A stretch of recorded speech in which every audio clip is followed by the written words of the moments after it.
an ordinary man that can walk whenever he feels like it, or stops working when he feels like it.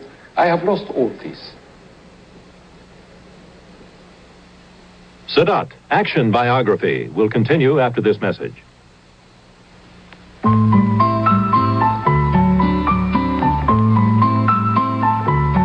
This is the story of a red bike and all the people around it.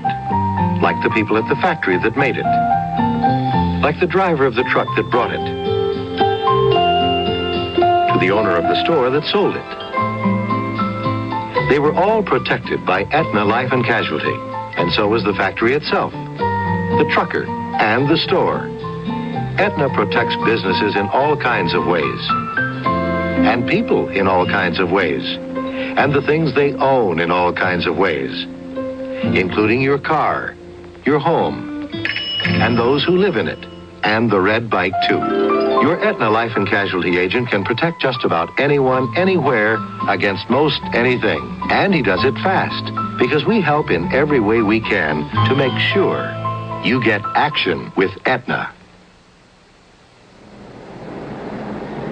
Sadat the villager, Sadat the passionate nationalist, came to power suddenly. Though perhaps only he felt it for certain, his emergence as an Arab leader of note began the day that Nasser died in 1970. You know, we thought at one time this man will never die. And because we were in such a mess, and we were humiliated, and we were injured, we have put all our burden on the shoulders of Nasser. It was a great shock for me, really a great shock. I couldn't continue at that day. Sadat as president faced many of the same problems which had existed at the time of the revolution. The British had long ago signed an agreement to leave Egypt, but there were still foreign troops on Egyptian soil. Since the June War of 1967, the Israelis had occupied virtually all of Sinai. Sadat knew he must deal with Israeli occupation, but first he moved to establish his credentials at home. After 18 years of relative obscurity, few Egyptians knew much about this man. Those who thought they did believed he was easily manipulated. I think the most difficult time was when he took power. And he discovered that he was surrounded by unfaithful lieutenants who tried to use him and to make him a stamp president, not a genuine president. And I think these people didn't know Sadat. Sadat's first major crisis led to the purge of his opposition. An attempted coup led by the Vice President Ali Sabri failed almost as soon as it began. Sabri, seen here at his subsequent trial, was convicted and is still in prison. Also convicted were the Ministers of War, Interior, and Intelligence. I'm very patient. I'm still a villager. I'm very patient. But I never lose my target at all. I may be patient, but at the end, I fulfill my mission. Sadat had appeared to encourage those who thought he could be used. During his first speech, he said he could not shoulder the burdens alone, and that he would continue the course set by Nasser. The Egyptians loved their little political jokes, and one of the favorite anecdote of mine was told shortly after Nasser's death and Sadat's succession, which is of President Sadat going out in the presidential car for a drive with the same chauffeur who had served President Nasser. And they come to a crossroads, and the car stops. The chauffeur doesn't know which way to go, and he turns for guidance to President Sadat. Which way? And Sadat thinks for a few minutes and says, well, which way did President Nasser go? Oh, he always went left. Very well then, signal left and turn right. Having established himself firmly at home, Sadat faltered on the issue of Israeli occupation. I think probably as a political leader, the most critical moment came in 1972, which he had designated as the year of decision, and he failed to produce a decision. At that time, the students were bitterly against him, complaining. There were jokes about him all over the Middle East. People were laughing at him, ridiculing him. The economy was going badly, and there was no hope, no prospect of improvement.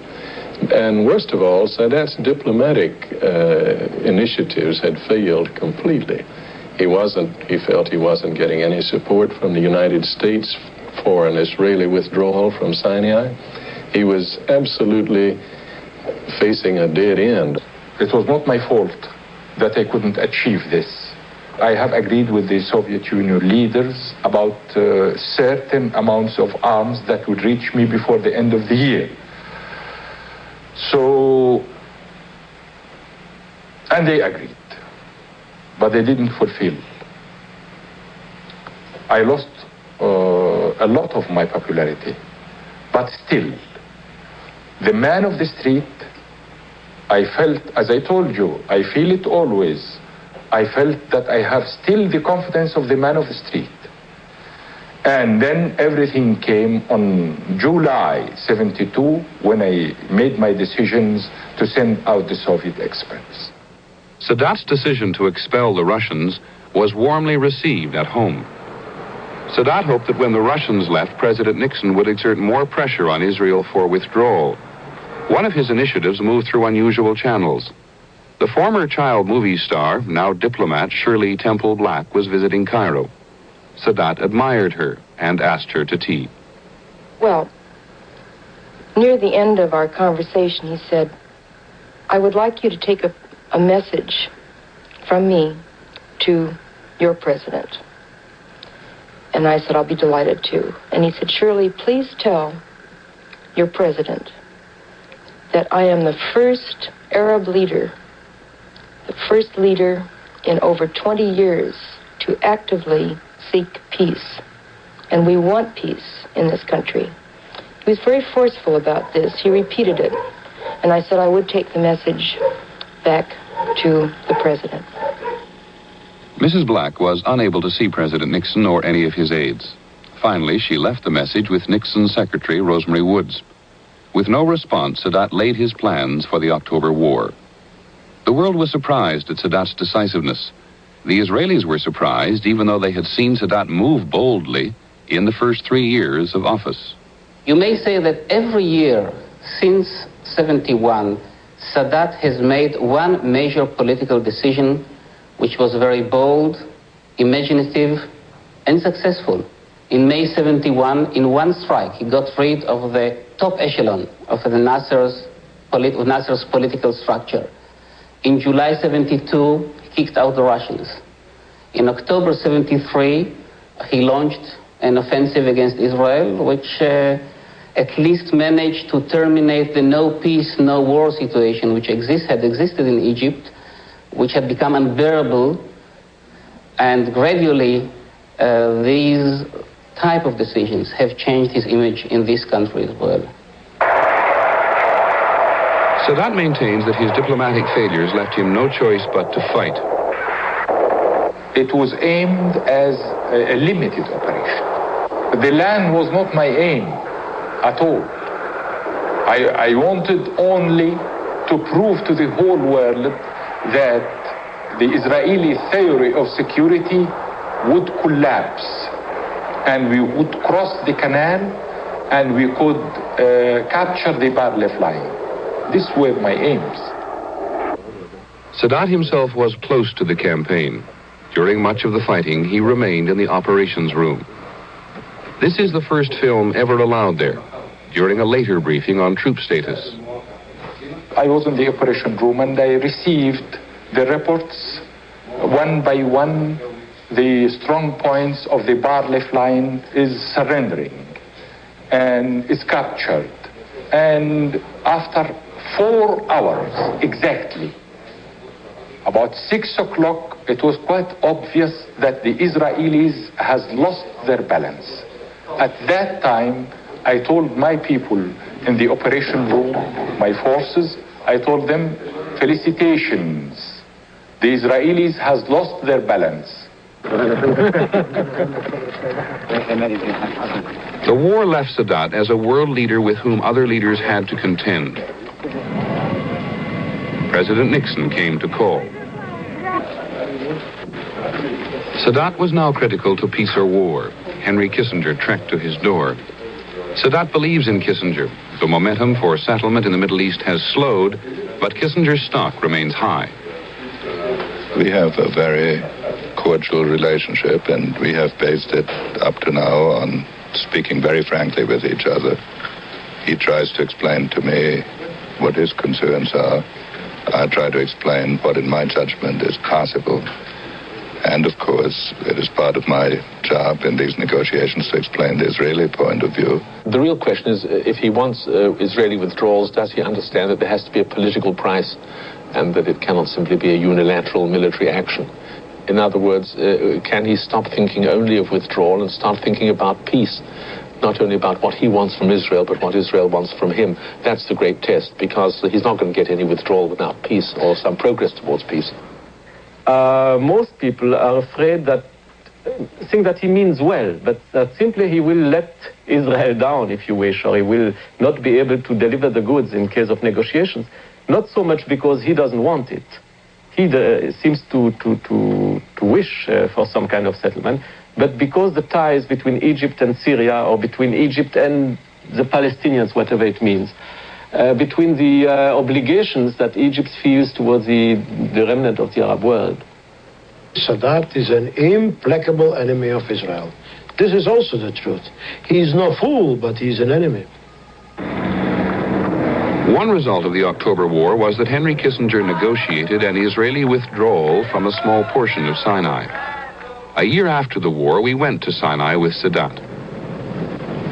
Mr. President, quite frankly, a great many people in the West look at the Sinai and they say, this is nothing but sand. Mm-hmm. Is there, in fact, no way in which a compromise can be achieved by which somewhere here in the Sinai, Israel can have the security it requires and you can have the honor you demand? This is very important. This is not the correct logic, you see. If this is sand, well, the motherland, if it is sand, mud, or marshes, or whatever it is the motherland. I don't know if the ordinary American citizen can agree to the fact that anyone comes to some of the western desert, some of your deserts there, and grab by force a piece of this desert and then starts to impose his conditions. This is the situation here. How can you convince the Israelis, who are 17 kilometers from you, granted sitting on your territory, that once you get Sinai back, you won't attack them? How can you convince me on the other side that I shall not be attacked by them? This is the same thing. During the 5 weeks we spent with Sadat, the issue of war and peace confronted him constantly, pursuing him even to his village. A representative of the Pope came to call. They discussed religious tolerance. A settlement in Jerusalem is important to other Arabs. Sadat would like the Pope to pressure the Israelis. Part of our stay was during the Muslim holy month of Ramadan. Like all good Muslims, Sadat fasted from sunup to sundown and often didn't begin work until late at night. Sometimes he works at the Abdeen Palace, built in splendor by King Farouk. He has few aides and rarely gives the impression of working hard. Critics believe the Egyptian bureaucracy rumbles on without a firm hand at the top. On another night, the American ambassador, Herman Isles, called on Sadat at home.